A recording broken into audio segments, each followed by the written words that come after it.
Welcome to African Folktales by D. Elenas. Hit that subscribe button, give this video a thumbs up, and tell us in the comments where you're joining us from. Don't forget to turn on notifications so every story comes straight to you. Amara Cole had never waited for anything in her life. Not for food, not for attention, not for permission. Being the daughter of a powerful businessman in Abuja meant doors opened before she knocked. At school, teachers avoided arguments with her. Students stayed out of her way. Rules were suggestions. Consequences were for other people until one ordinary Tuesday, when one decision followed her home and changed everything overnight. Be sunrise. Amara would wake up in a place where her surname meant nothing. Money had no voice, and survival depended on character, not comfort. That was the day her real education began. This rule is stupid. The class went silent. Amara leaned back in her chair, arms folded, eyes fixed on her phone under the desk. Mrs. Daniels stood at the front, chalk still in her hand. Phones are not allowed during lessons, the teacher said calmly. Amara didn't look up. My dad already spoke to the school board. I don't follow unnecessary rules. A few students shifted uncomfortably. Everyone knew who Amara was. Daniels walked closer. Put the phone away. Amara sighed loudly, stood up, and grabbed her designer bag. You people take this school too seriously. A small laugh escaped someone at the back. The teacher's face fell. Not angry, out tired. Go to the principal's office, she said quietly. Amara smiled. Gladly, she walked out like she had watched. Did not notice Mrs. Daniels sit down slowly in her chair after she left, her eyes glassy with held back tears for Amara. It was another normal day for the school. It was the last one like it. The principal's office felt different that morning. Not tense, not loud, just decideder. Adeyemi sat behind his desk, fingers folded. Two senior staff members were seated beside him. That had never happened before. Amara stopped at the door. Good morning, sir, she said. Polite but careless. Sit, he replied. Sat, crossed her legs, and placed her bag on the chair beside her. I've received another report, he began. Sir, it's not that serious. She overreacted. Mr. Adeyemi didn't argue. He opened a file. Inside were notes. Many notes. Stalking back, ignoring instructions, walking out of class, insulting a lab assistant, recording a teacher secretly. Amara's smile slowly faded. We have called your parents before, he said. Nothing changed. My father will handle it, she replied quickly. Yes, he nodded. He already did. She frowned. Amara Cole, he said, voice steady. You are suspended with immediate effect, pending a final decision from the board. Her heart skipped. Suspended? You may go home. For the first time, Amara walked out of an office without smiling. At home, Amara expected anger. Instead, she found silence. Her father sat in the living room, still in his work clothes. Her mother stood near the window, arms folded. Dad, they overreacted. Sit, he said. She obeyed. The suspension letter lay on the table. I built my name for 30 years, he began slowly. You use it to escape discipline, she blinked. This was not the usual lecture. I spoke to the school board, he continued. They are tired. So am I. Amara forced a laugh. So you'll fix it, right? Her mother looked away. No. Her father said the word hit harder than a slap. You leave tonight. She froze. Leave where? To a boarding school. One that still believes in discipline. Dad, stop joking. I am not joking. Her chest tightened. You can't just send me away. I can, he said. And I am. That night, as the car pulled out of their gate, Abuja lights fading behind them, Amara hugged her bag tight. For the first time in her life, she did not know what would happen next, and no one was coming to save her. The air inside the compound felt different. Still, serious. A woman stepped out from one of the buildings. She wore a simple gray dress and flat shoes. No makeup, no smile. She walked with calm authority. Mr. Cole, she greeted. Mrs. Okafor, her father replied. They shook hands like people closing a business deal. Amara stood behind them, confused. This is my daughter, her father said. Okafor looked at Amara, not up and down, not impressed, just looking. You're welcome to Greenridge, she said. Amara forced a small nod. Her father handed over a brown envelope. Documents, payments, agreements. It was happening too fast. Dad, can we talk? She whispered. We already have, he said gently. That hurt more than shouting. The junior staff member carried her suitcase. Not carefully, not respectfully. Just like luggage. Lights out is 9 p.m. Wake up bell rings at 5. Mrs. Okafor said. You will receive your uniform tomorrow. Uniform. Amara looked down at her designer jeans, and he suddenly felt overdressed. Her father placed a hand on her shoulder. "I love you," he said quietly. Then he got back in the car and drove away. Amara stood there, the red taillights shrinking in the dark, until they disappeared completely for the first time in her life. She felt small. The dormitory smelled like soap, metal, and something old. Rows of bunk beds filled the room, lined up neatly like soldiers standing at attention. No curtains, no decorations, just iron frames, thin mattresses, and small lockers at the foot of each bed. Amara stopped at the doorway. This was not a dorm. This was a camp. This one, the staff girl said, dropping her suitcase beside a lower bunk. The sound echoed too loudly. Other girls were already inside, folding clothes, brushing hair, arranging books. No one rushed to greet her. A few glanced up, then returned to what they were doing. Amara waited for whispers. None. Kamesh opened her suitcase slowly. Designer clothes suddenly looked loud and foolish. She closed it again. Evening prep starts soon, a girl on the top bunk said calmly. You'll need an exercise book. Amara blinked. Prep. Study hour. Oh, the girl smiled slightly, not unkind. You'll get used to it. Amara doubted. Thought a bell rang outside. Loud, sharp. Final girls moved instantly, grabbing books, tying scarves, stepping into sandals. No arguments. No delays. Amara followed, heart beating faster. This place did not bend it. Expected you toned. She was not ready. The study hall was quiet in a way Amara had never heard before. Not silent, like a library. Focus desks filled the room. Heads bent, pens moving, pages turning. No phones, no talking, no music. Sat at an empty seat near the back, hands resting on the desk. She had no books yet, no timetable, no idea what subject was being studied. Still, she pretended to read the blank notebook placed in front of her. A teacher walked slowly between the rows. When he reached her desk, he stopped. New student. He asked softly. Yes, sir. Why no textbook? I just arrived. He nodded. You will copy notes from your seatmate. Seatmate. She glanced beside her. A girl with braided hair slid her notebook toward Amara without being asked. Thank you. Amara muttered. The girl nodded once and kept writing. No attitude, no curiosity about her clothes, no interest in who she was. For the first time, Amara felt invisible. It unsettled her more than attention ever did. Morning did not come gently. It exploded. Bell rang before the sun rose. A harsh metal cry that dragged sleep away by force. Amara jerked awake, heart racing, unsure where she was. In the thin mattress, the metal frame, the quiet room reminded her. Green rigid girls were already moving, folding blankets, brushing teeth from plastic cups, tying uniforms neatly. Amara sat up slowly, her head heavy. Quick, the girl from the top bunk said, morning duty, duty. But the girl had already gone outside. Cold air bit her skin. Lines of students walked toward different parts of the compound, carrying buckets, brooms, and clothsmers. Okafor stood near the walkway, watching dorm see water duty. She Kaleda prefect handed Amara a bucket. Stared at it. What do I do with this? Fetch water, the prefect said simply. Amara looked toward the well in the distance. Had never fetched water in her life. The rope burned her palms. The bucket felt heavier than it looked. Her arm shook as she pulled girls past her. Quiet, steady. Practice said. No one laughed at that. Somehow made it harder. By the time she filled the bucket, her hands were red, her back a Keengan. The day had not even started.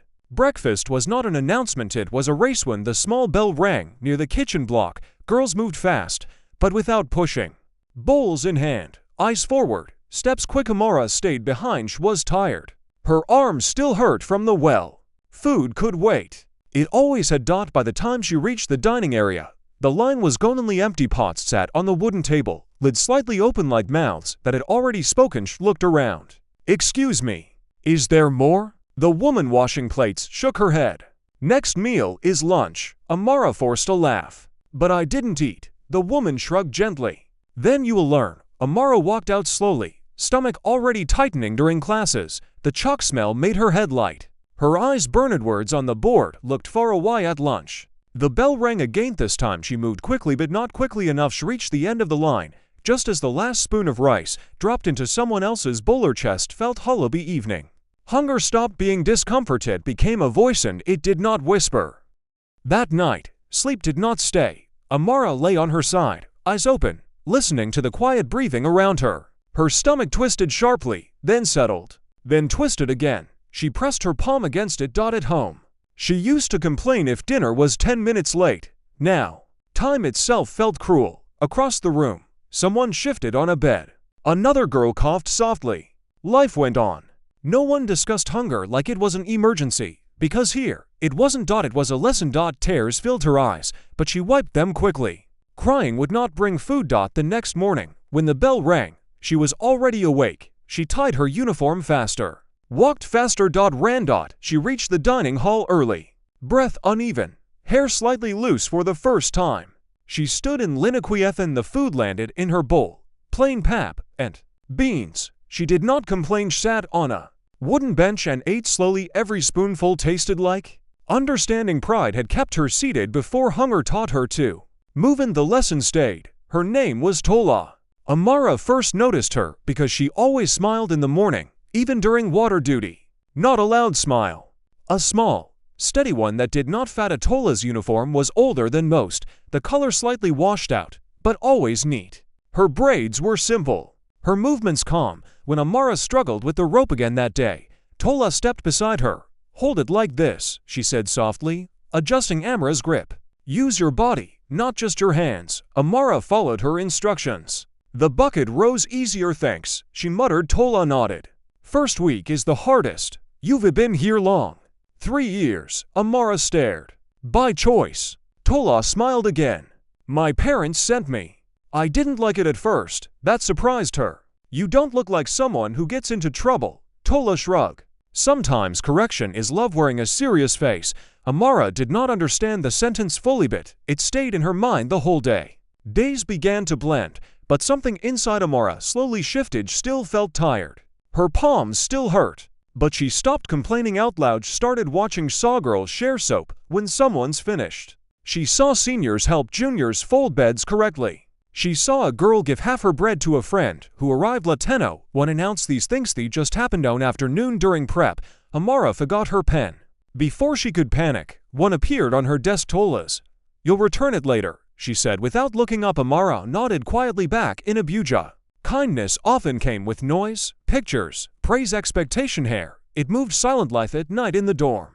Amara lay awake thinking, not about going home, but about something new. Who did people who had less seem more at peace? The question had no quick answer, but it opened a door inside her, and for once, she did not try to close it. The first test results came on a Friday afternoon. Amara had not been worried. She had always been smart. Even without trying much, she usually passed when the paper landed on her desk. She smiled before turning it over. Then, her smile faded 40%. She stared at the red ink. There had to be a mistake around her. Girls checked their scripts quietly. No drama, no complaints, just nods and small sighs. What did you get? She whispered to Tola. 68.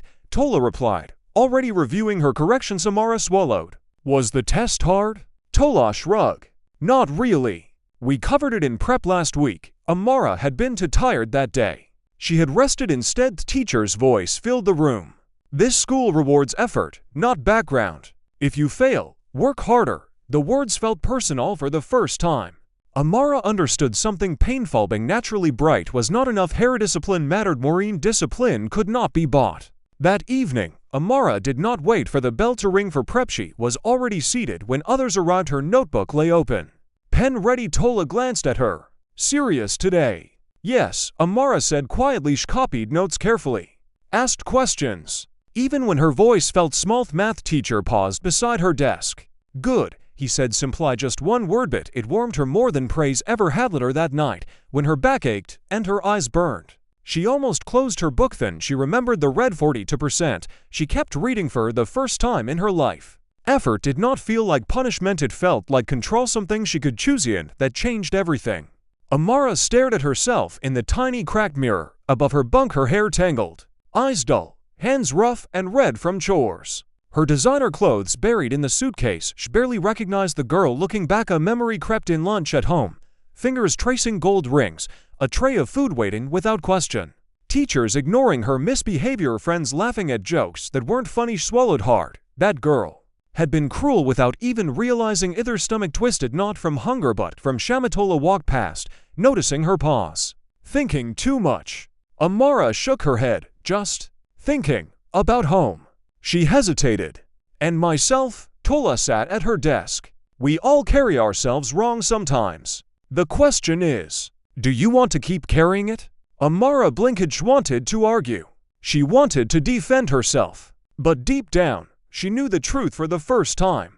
She didn't instead. She nodded slowly, yes, I want to stop. And in that quiet dorm room, with the hum of the lights and the soft breathing of others around her, Amara felt something new stir. Humility in it, because someone forced it. But because she chose it, morning came again. Bells screamed like it had learned to be angry overnight. Amara pulled her bucket from the well, muscles aching less than before, but her fingers raw.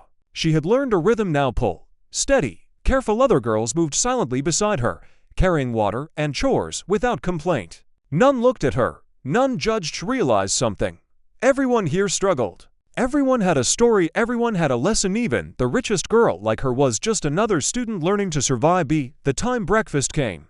She ran not for food alone, but for the sense of belonging she had never felt before. She stood in line, quietly observing, quietly participating. No one called attention, and that felt right. Tola smiled at her across the table, holding out half a slice of bread. Amara accepted it with a small nod. She understood then, survival wasn't about strength. It was about respect, effort, sharing, waiting, and she wanted all of it because, for the first time, Amara knew that being feared never felt as good as being. By the end of the second week, Amara's hands had stopped shaking when she carried water. Her back no longer screamed with every scrub of the floors. She even found herself smiling quietly at the early morning drill. Stola became her anchor. She introduced Amara to others, girls who were rich, poor, quiet, loud, all different, but all disciplined. On afternoon, during yard cleaning, a younger girl dropped her broom. Amara instinctively rushed forward. Here, let me help. The girl looked up, surprised. Amara helped her stand and fix the broom. Tola watched from a distance, nodding slightly. It was the first time Amara acted without thinking about herself. No pride, no audience, just action. Later, the same day, a group of girls laughed quietly over a mistake during math drills. Amara joined in, but not mockingly.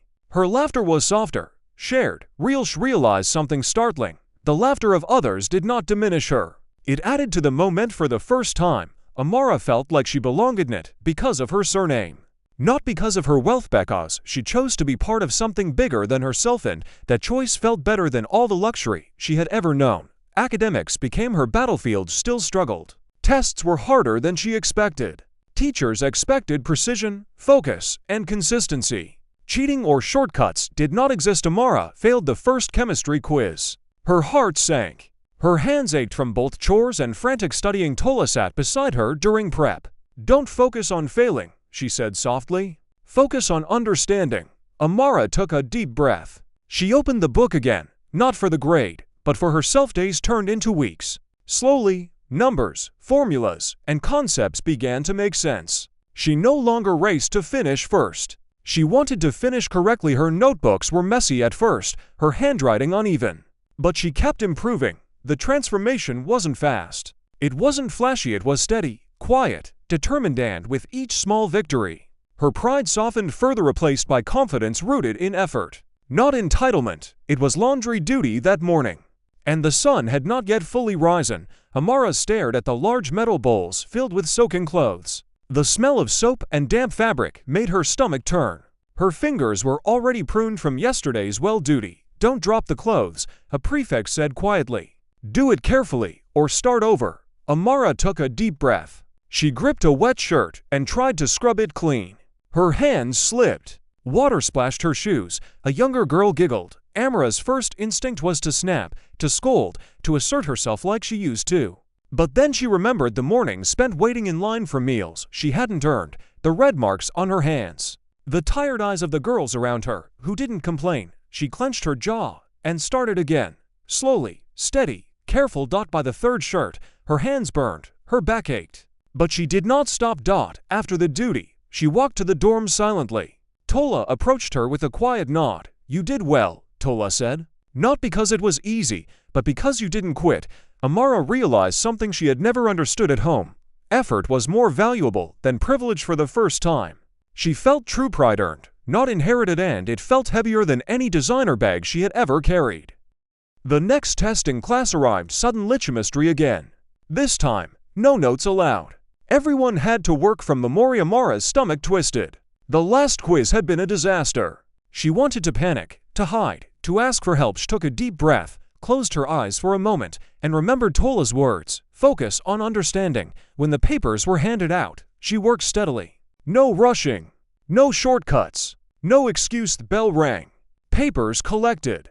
Teachers whispered quietly at the front. Later, results were announced. Amara had scored 82%. The girl beside her smiled. You're improving. Amara didn't laugh. She nodded quietly. It wasn't about proving herself to others anymore. It was about proving to herself that she could adapt, learn, and grow without relying on anyone. And that realization hit harder than any punishment she had endured. Her transformation was no longer just external. It was internal. She had started becoming someone she could respect. By the third month, Amara was no longer the new girl. She had stopped comparing herself to others. Designer shoes were forgotten.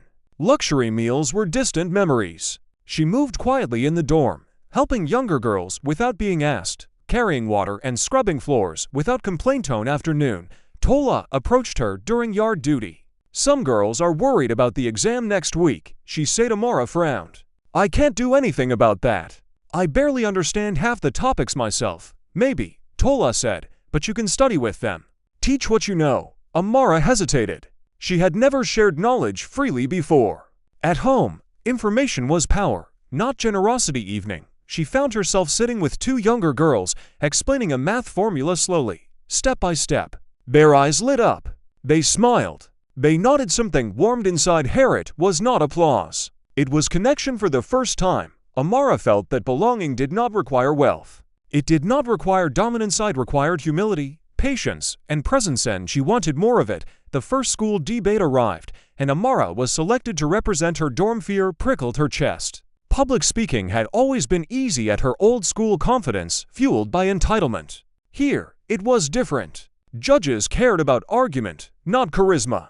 Points were earned, not assumed. Prepared late into the night, Tola sitting beside her silently, offering notes. When the day came, Amara's hands shook slightly. She stepped up, looked at the audience, and took a deep breath in. She spoke slowly at first, then steadily. Facts, examples, reasoning. No arrogance, no shortcuts. Be the end. Applause rang, not loud or exaggerated, but genuine. Amara realized something. For the first time, she had been recognized for her mind, not her money, and the feeling was intoxicating. She understood now what true achievement meant. It was effort, integrity, and respect, all earned, not inherited, and it was hers. Final exams came faster than she expected. Amara sat at her desk, pencils lined up, books open. Her hands were steady now, trained by months of water duty, scrubbing, and prep. Hunger, exhaustion, and discipline had taught her endurance she had never known at home. Math first exam was math. She read each question carefully, thought before answering, and worked steadily. No shortcuts, no guessing. Just focus. Chemistry followed, biology, English, history. Each paper felt like a battle she was ready for, not because she was naturally brilliant, but because she had learned to prepare, to persist, to endure. After the last paper, she slumped back in her chair, exhausted but proud. Tola came over quietly. You did well, she whispered. Amara smiled softly. Not for the praise, not for the teacher watching, but for herself. She realized then that Greenridge had taught her something priceless. True success wasn't given. It was earned, and she had earned it. Graduation day arrived quietly. Unlike the ceremonies she had known at her old school, parents, teachers, and students gathered under a large tree at the center of the compound. The sun was warm, but not blinding.